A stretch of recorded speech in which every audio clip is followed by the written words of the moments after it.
Hello friends, welcome to my channel Raji Kalyan 9488.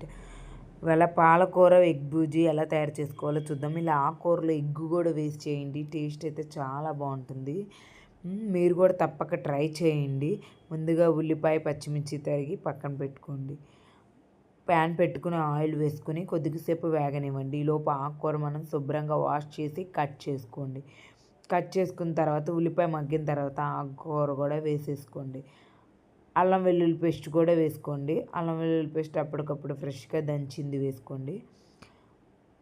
ఆకుకూర కూడా బాగా మగ్గిన తర్వాత అప్పుడు వేసేసేయండి. ఆకుకూర కూడా కొద్దిసేపు మగ్గనివ్వండి. కొద్దిసేపు మగ్గిన తర్వాత చివరిలో మనం ఎగ్స్ బీట్ చేసి వేసుకోవాలి. చాలా బాగుంటుందండి. ఆకుకూరలో ఎగ్ వేసి ట్రై చేయండి, చాలా బాగుంటుంది. అంతా ఎగిరిపోయిన తర్వాత దీంట్లోనే ఉప్పు, కారం, పసుపు కూడా వేసేసుకోండి. వాటర్ అంతా పోయిన తర్వాత అప్పుడు మనం ఎగ్స్ వేసుకోవాలి. మనకి ఎన్ని ఎగ్స్ కావాలంటే అన్ని వేసుకొని ఎగ్స్ కొద్దిసేపు ఉడికిన తర్వాత స్టవ్ ఆఫ్ చేసుకోవటం. ఇది రైస్లోకి బాగుంటుంది, చపాతీలోకి కూడా చాలా బాగుంటుంది. అసలు పాలకూర టేస్టే చాలా బాగుంటుందండి. పాలకూర చాలా మంచిది హెల్త్కి కూడా.